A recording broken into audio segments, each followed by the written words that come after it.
G'day groovers, rockers, and in between. This is Vinyl Vibes. I'm your host, Jack Hodgins. Today, we are talking with lead guitarist of the Box Tops, Gary Talley.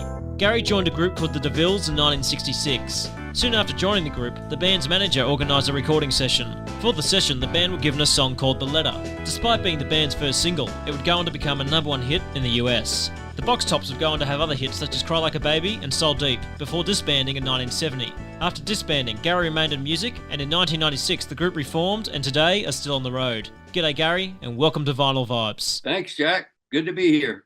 Great to have you here. And I wanted to start off at the beginning, Gary. I read you were born in 1947 in Memphis. What can you tell me about your childhood? Yeah. Well, my mother played piano in church. My dad played guitar and sang. They both sang. And so when I grew up, I heard them playing music every day. They played and sang music every day. So I thought it was just a regular thing that everybody did when I was a kid. So I learned to sing and sing harmonies when I was probably 3 years old or something.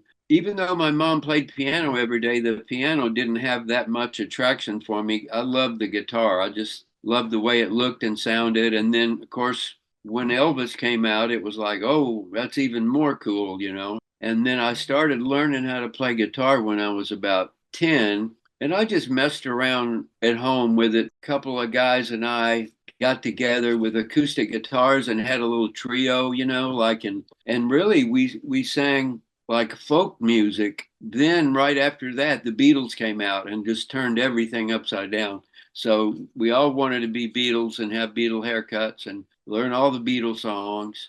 And so that's, I guess, about 1965 or 66, I was playing in a little band called the In Crowd. Everybody in music in Memphis, we love the Beatles, of course, but we also love the soul music from Stax Records, you know, Otis Redding and Wilson Pickett and all that stuff, Aretha Franklin. So the bands played a really interesting mixture of rock and rhythm and blues back then. And then on the radio stations, you would hear a big variety of music on the same station.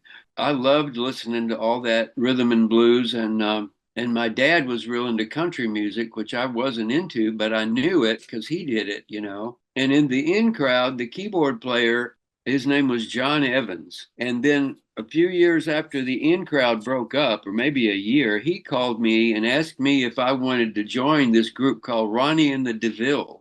And I said, sure, because they were a popular band around. And this guy Ronnie Jordan had joined the Army, and they got Alex Chilton to replace him. And Alex Chilton was only 16 years old, and he was, you know, he had a much more mature kind of gravelly voice. He didn't sound like a kid. And so when I joined the band, Alex was in the band, so I was the guitar player, and it was still called the DeVilles. So was Alex already in the group when you joined the DeVilles? Yes, he had already joined.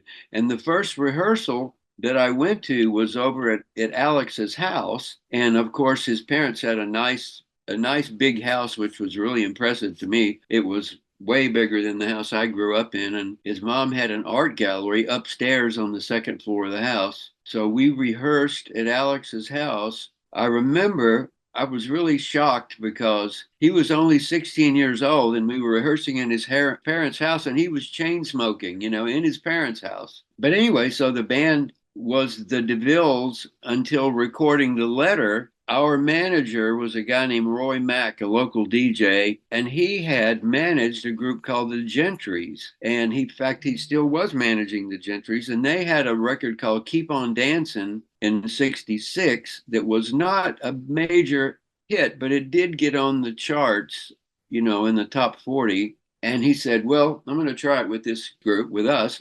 And so The Letter was written by a guy named Wayne Carson. So he was looking for bands to record his songs, and we were looking for songs because we didn't write songs. And Chips Moman, who owned the studio, just put us together and said, you know, listen to this little reel-to-reel tape and see which one of his songs you want to record. And The Letter was it. It was the song that everybody liked the best. What did you think of it when you heard it on that reel-to-reel for the first time? Like, what was going through your mind? Yeah. I wasn't thinking of it in terms of hit records or anything like that. That was not even, I mean, that was just like a pipe dream. I mean, I just thought, I wasn't thinking like this is a hit. I was thinking like, well, yeah, that's pretty good. I like that one better. Yeah, this is a pretty good song.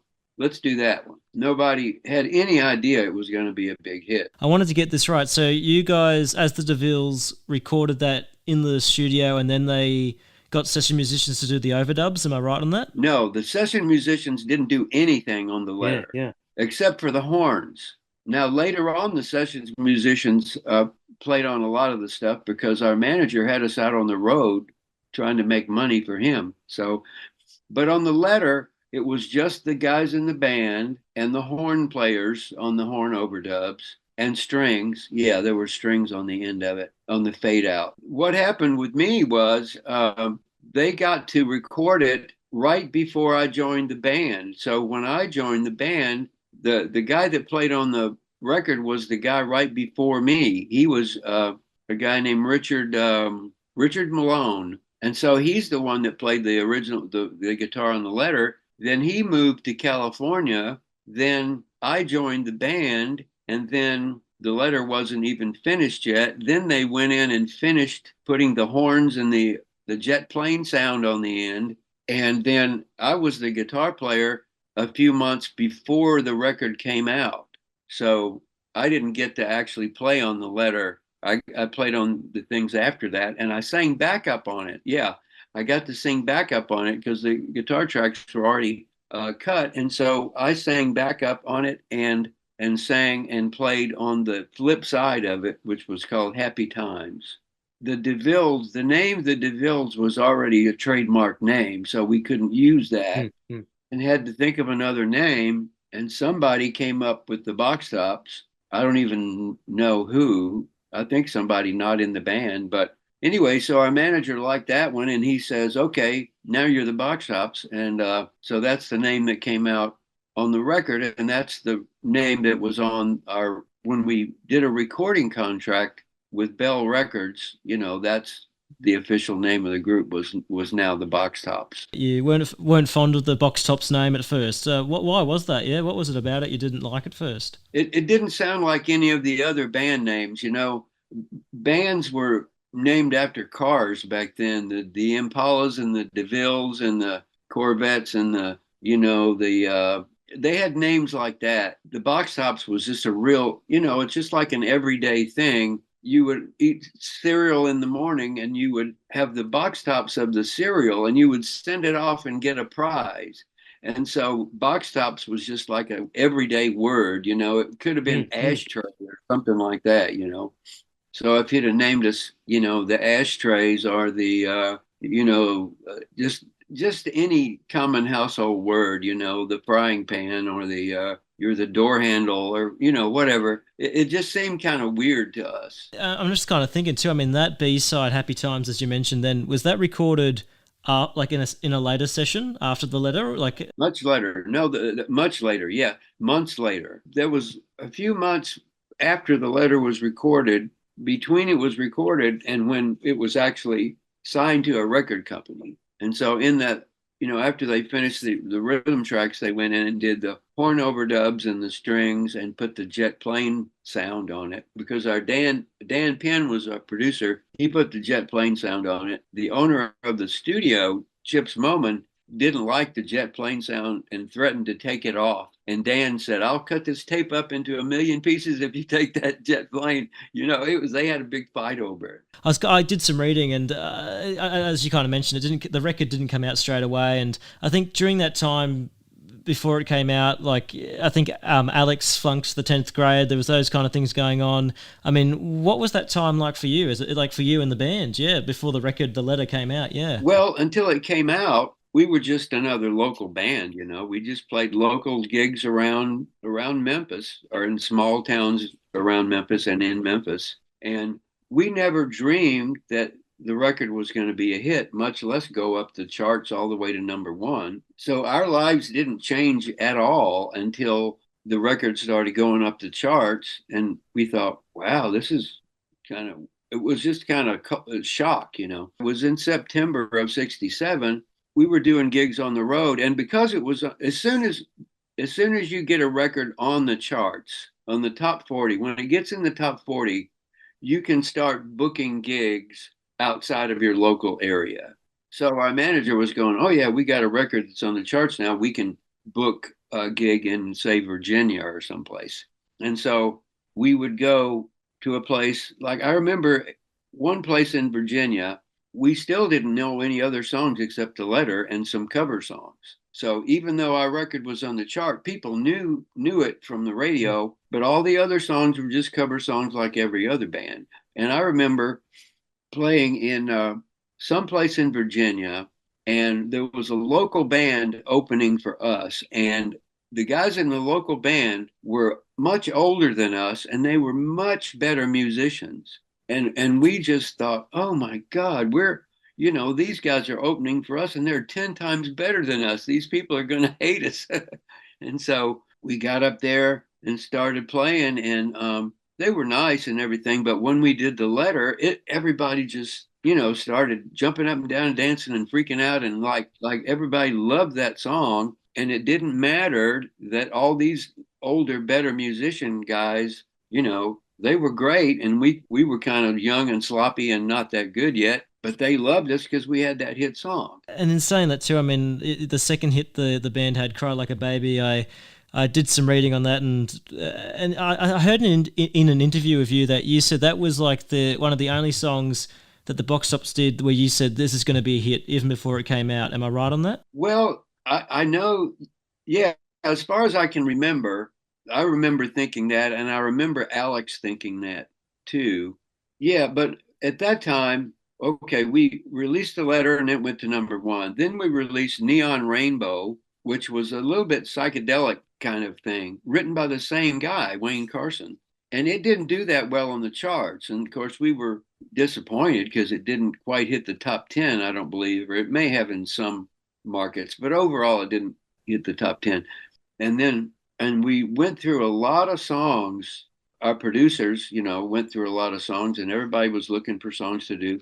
Dan Penn, our producer, and the keyboard player Spooner Oldham wrote that song, and they were sitting across the street from the studio. They'd been racking their brains trying to think of a follow-up to the letter, and Neon Rainbow didn't do so good, and they were all dejected and everything. And Spooner said, "Oh man, I'm so tired. I could just cry like a baby." And Dan goes, "What? That's it. Cry like a baby." And they wrote the song right there across the street from the American studios in a barbecue place, and finished writing the song as they walked across the street to the studio.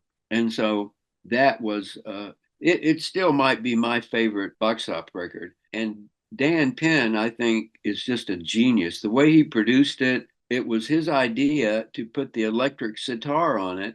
And Reggie Young, the guy that was the session guitar player at that studio, who is my big guitar hero, he's the one that played the electric sitar on Cry Like a Baby. He had just gotten it as a gift from Jerry Wexler, who was producing Aretha Franklin and other people like that. I mean, and that kind of got me thinking too. I mean, the Beatles were bringing out a lot of stuff, Sgt. Pepper's during this time.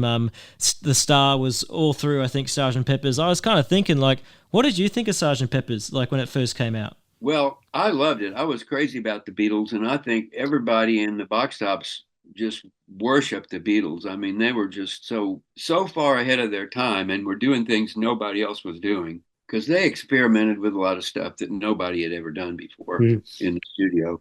So I was just completely blown away by Sergeant Pepper. And we traveled in a leased, when we flew to gigs, we flew to gigs a lot. But if it was possible to drive, we drove to all the gigs, at least in the eastern half of the U.S. And so we would lease a station wagon, and then we would have like a van or a small truck, like pulling all our equipment, because we had to carry all our equipment back then. And we'd be sitting there in that station wagon, which had an 8-track tape player. And we played, when Sergeant Pepper's came out, we must have played it 100 times in a row. I mean, we were just fascinated by every note. It was like we were just in awe of that record. I've read you guys didn't play with horns live back then. I mean, was that hard to recreate the sound you got on record? like live back in the 60s without the horns? Like, how'd you guys go about that? Yeah. Well, yes, it was.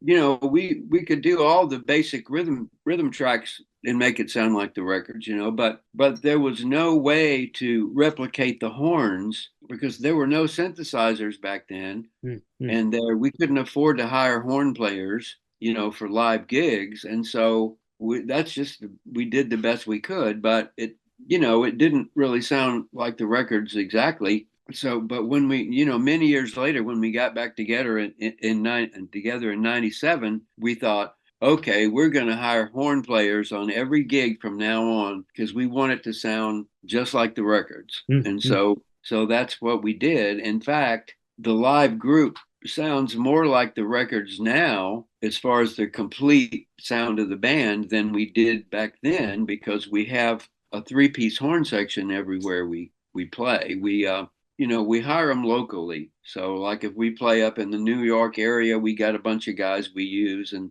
we play something on the West Coast, we got guys out there, and in Florida, so it's always different horn players when we play different regions. So like we went to Spain and we had Spanish horn players, so Back in the 60s, I read you guys were playing alongside, like when you were touring, you're playing alongside the Beach Boys, the Monks, I think, the Rascals, and the Doors. I mean, what do you remember of playing with people like that? Yeah. Well, yeah, we played with all three of those groups a lot. We did 3 tours with the Beach Boys, and we got to be friends with them and hung out with them and played touch football with them and threw frisbees with them and all that stuff, And they were really, really nice guys.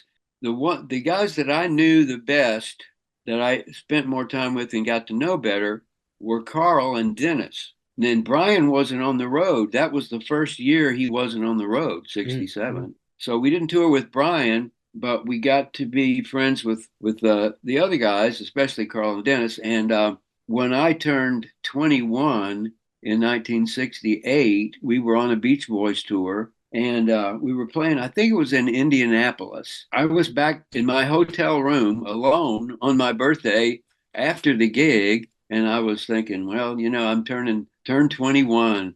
Wow, what, and somebody knocks on the door and I open the door and it's our bass player, Bill, with Dennis and Carl and Al Jardine and the Beach Boys. They had a birthday cake with candles lit. They had gone across the street to like a little 7-Eleven stop and go market and got me this orange birthday cake because that's all they had. And they sang happy birthday to me right there at the door of my hotel room, when I turned 21. So that was a great memory. We did one of our first gigs with the Doors. It was a pop festival. It was the second big pop festival in the country after the Monterey Pop Festival. That was the biggest, the first one. The second one was the Dallas-Fort Worth Pop Festival, and the Doors were the headliners, and we were billed second to the Doors. And so the morning of our first show, we got called into the production trailer, and it was the Doors manager sitting at a desk. I forgot his name. He was like a big LA attorney guy. And the Doors were standing there, and we're all in a small room in a trailer, I mean, this is not a big room. So it's the box tops. I don't even know if it was all of us or maybe 3 of us, but all 4 Doors and their manager were in there. And they said, well, can we use your guys' gear because our equipment truck broke down on the way from LA to Texas? And we said, sure, yeah, no problem. And so the manager asked me, he said, who's the guitar player? And I said, me. And he says, what kind of guitar do you play? And I said, a Telecaster. And he says he's trying to get Robbie Krieger's attention. And Robbie is just kind of spaced out and looking around, and he goes, Robbie, he's got a Telecaster. Is that okay? And Robbie goes, and he still never even looks down. He goes, well, I'd rather have a Gibson. And he's still like just sort of looking around like this. Anyway, and Jim Morrison, every time I saw him, including that time, he had a fifth of whiskey in his hand and he was leaning up against whatever he could, a wall or a desk or something. He wasn't even, hardly could stand up. And I saw him 2 or 3 more times in that little 2-day period. And every time I saw him, he was drunk and leaning up against the wall with a fifth of whiskey in his hand. Yeah. but when they went on stage, he was great. I mean, it was, you'd never believe he was just drunk on his ass.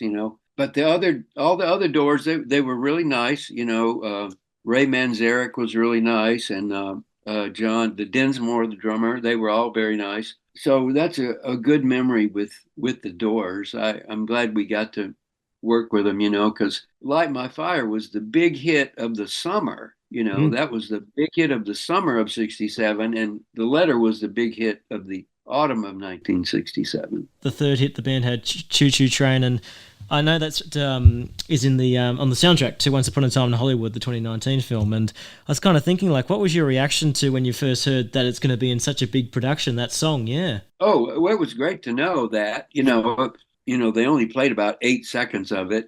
So it wasn't like the whole song. But yeah, it's always great. Like Cry Like a Baby was in a couple of movies, and The Letter was in the Minions movie. That Minions thing. Yeah, so it's great. Nobody in the band wrote those songs, so it's not like we get a significant amount of money for them. The artist on those things gets a little bit of money, but the people that really make the money when something like that happens are the writer and the publisher. What did you think of the film Once Upon a Time in Hollywood? Did you like it? Like, yeah. It's weird. I still haven't seen the whole thing. I didn't see it in the theater. I watched it on at home, on one of the streaming things like Netflix or something.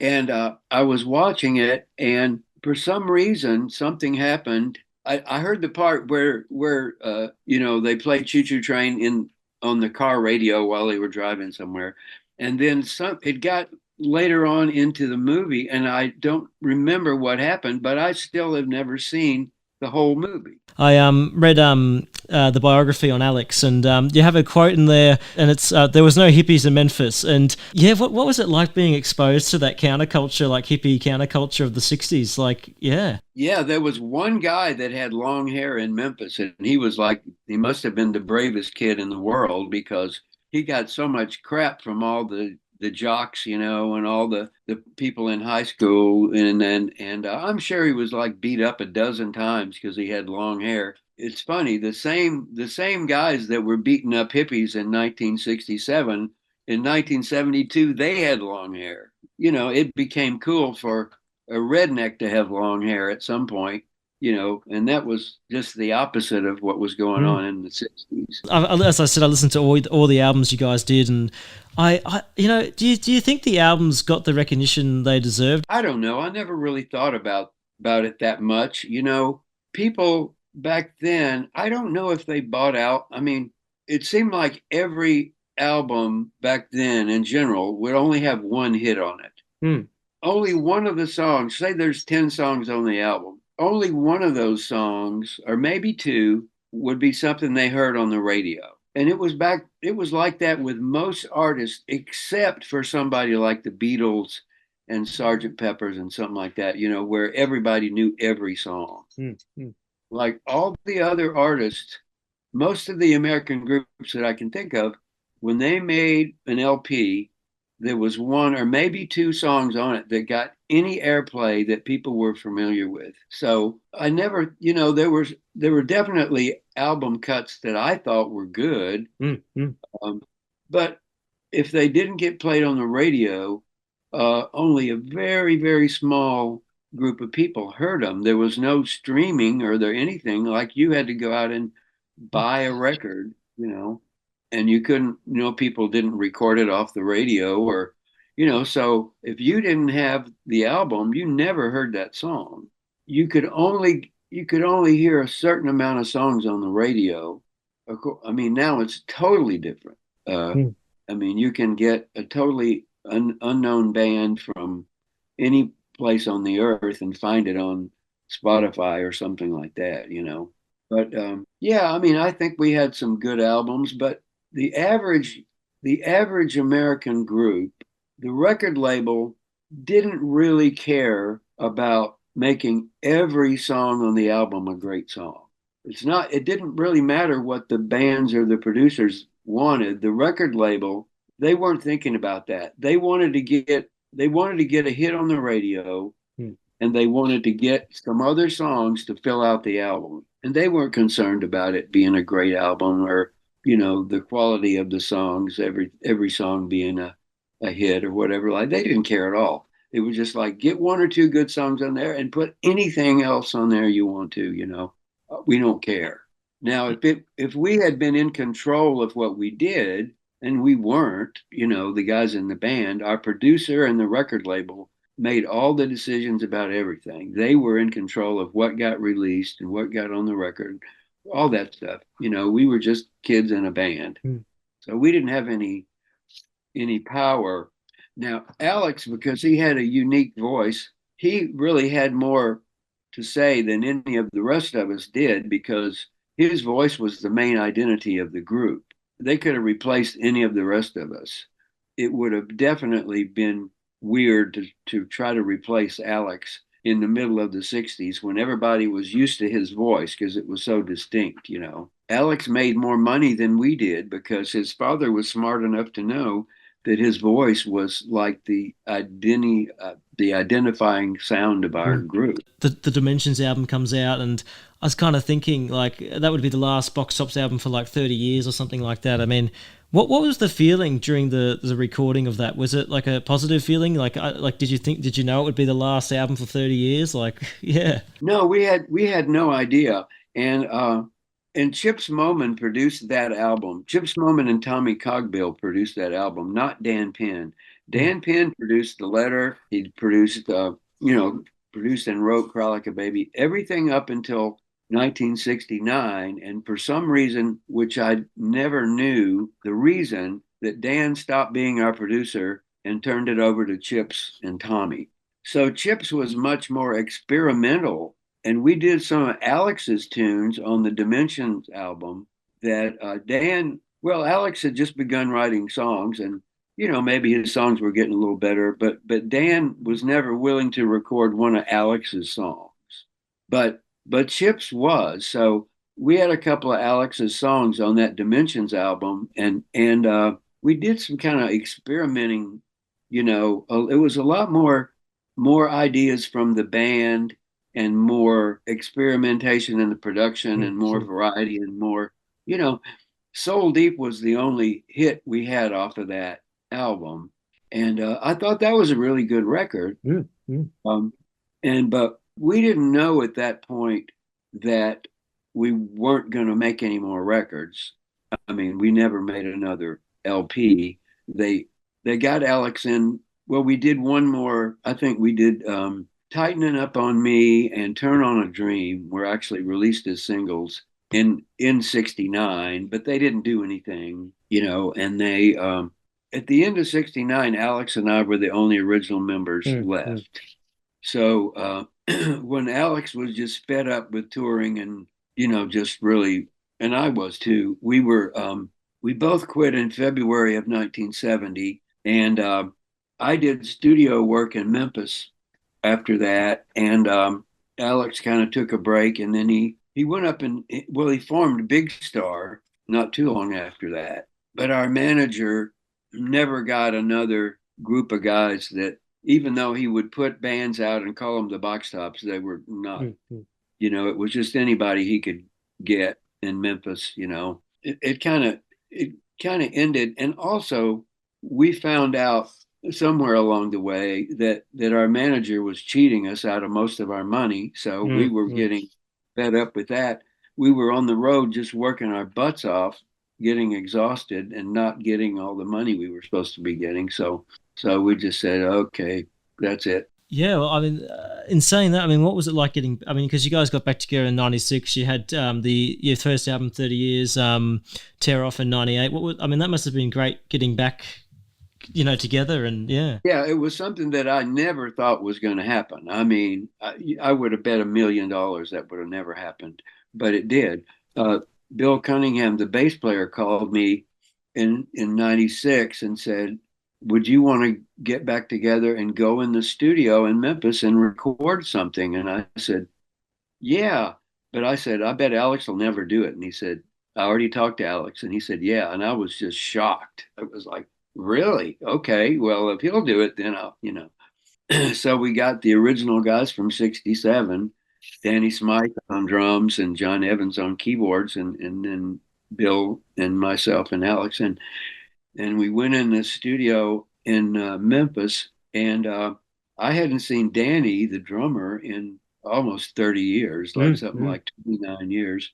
And I thought he was a roadie when I saw him loading his drums into the studio. I thought, who is that guy? Because I haven't seen him since he was, 20 years old, and now Yeah, yeah. we're 50 years old, well, something not that much, but almost. Anyway, so yeah, I mean, I hadn't seen him from when he was 25 to when he was 50, so uh, so we just went in and recorded a bunch of songs, and we had no intention of releasing them.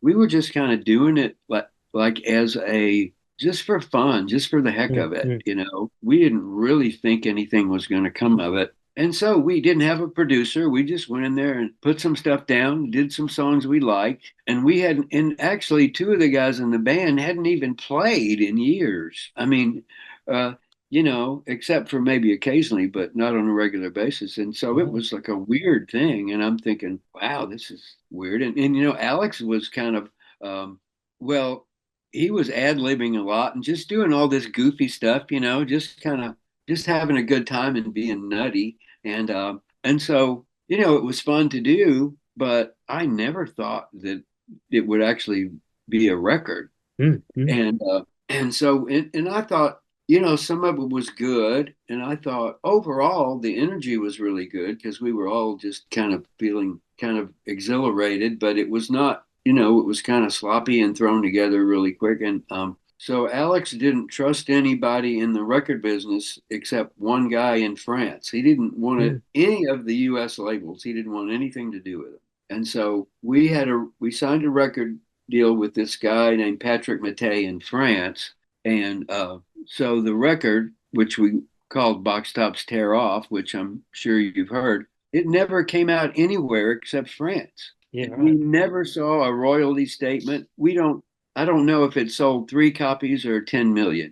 I know Mm, it didn't sell 10 million, but I mean, no idea of what happened to it mm. after it got in France. I never met anybody that ever heard it, Yeah. and so it wasn't until just a few years ago when all the streaming and became popular that it was available on Spotify or Mm, whatever. mm. Find it on YouTube and whatever. But really, the general public never heard of that album. Mm, They've mm. never heard it or never heard of it. I thought that was too bad because there was we had some good moments on Mm. there. I thought it makes me laugh to listen to it because we were just doing this goofy stuff.